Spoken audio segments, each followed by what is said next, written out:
स्वरचित नहीं है, ये सोशल मीडिया पे जिस तरह से शेयर की जाती है उनमें से एक कविता है।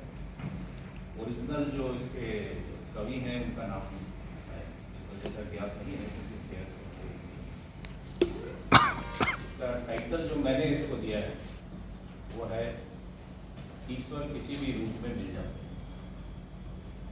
ये मेरा पहला मौका है कि मैं आप लोगों के सामने एक प्रस्तुति दे रहा हूँ। इसके पहले मैंने कभी एक प्रस्तुति दी नहीं, इसलिए एक नया बालक समझ के या नया एक प्रतिभागी समझ के मेरी गलतियों को नजरअंदाज कीजिएगा। पहला प्रयास है मैं। जैसे ही थके हारे कोमल सिंह ने टांगों पर डाली रजाई, जैसे ही थके हारे कोमल सिंह ने टांगों पर डाली रजाई, पत्नी कान के पास आके फुसफुसाई, सुनो जी आज मैं बहुत खुश हूं, बस यूं समझ लीजिए मतवाली हूं, बताते हुए शर्म आती है पर मैं दोबारा मां बनने वाली, बताते हुए शर्म आती है पर मैं दोबारा मां बनने वाली हूं। कोमल सिंह ने कहा यार गजब करती है, पति को बताते हुए शर्माती है। आज के जमाने की हाईटेक लड़की अपनी प्रेगनेंसी की न्यूज सबसे पहले अपने मम्मी डैडी को बताती है। हमारे धर्म गुरु कहते हैं अधिक से अधिक संतान पैदा करो, बढ़ती हुई जनसंख्या से लिंग परीक्षण करवा लो, प्रथम संतान लड़की है, ये भी अगर लड़की हो तो फौरन छुटकारा पालो। पत्नी समझ गई ये सलाह नहीं फैसला है, पत्नी समझ गई ये सलाह नहीं फैसला है, और जमाना चाहे कितना ही बदल गया हो पति का फैसला भी कभी टला है। उस बेबस मां की सारी खुशी एक झटके में खो गई, मजबूरी में ही सही पर एक मां अपनी ममता की हत्या करने के लिए तैयार हो गई। क्या वास्तव में एक कन्या समाज पर भारी होती है? क्या वास्तव में एक कन्या समाज पर भार होती है? हम पुरुष तो फिर भी पत्थर दिल हो सकते हैं, पर नारी की आंखों में तो गंगा यमुना होती है। हे वेदों के रचयिता ऋषियों, तुमने क्यों इस नारी को लक्ष्मी कहा है? बस एक बार धरती पर उतर कर देखो, तुम्हारी इस लक्ष्मी ने क्या क्या सहा है, तुम्हारी इस लक्ष्मी ने क्या क्या सहा है। तुमने क्यों इस नारी को लक्ष्मी कहा है?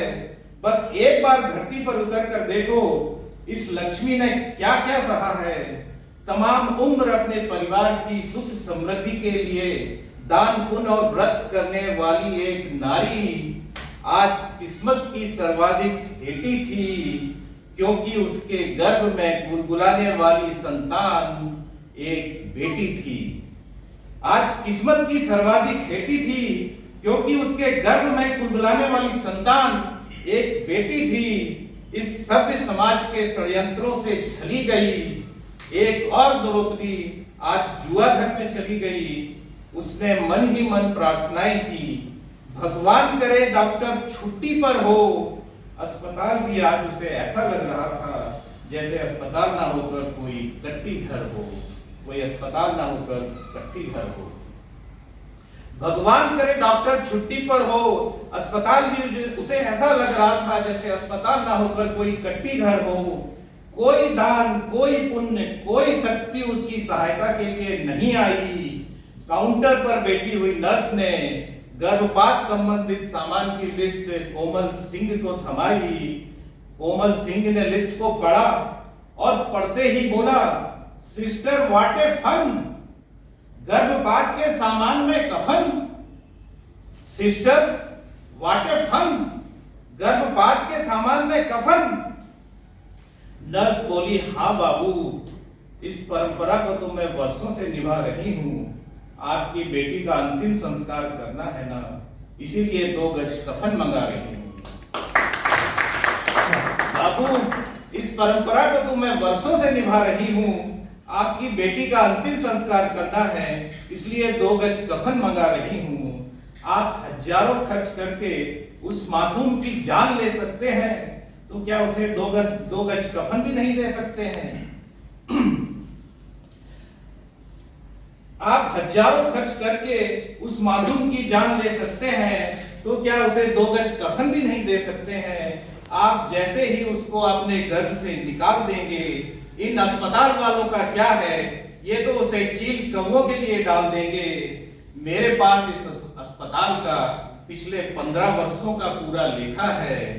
बड़े बड़े आदमियों की बेटियों को मैंने यहाँ चील कौवों से नुचते हुए देखा है।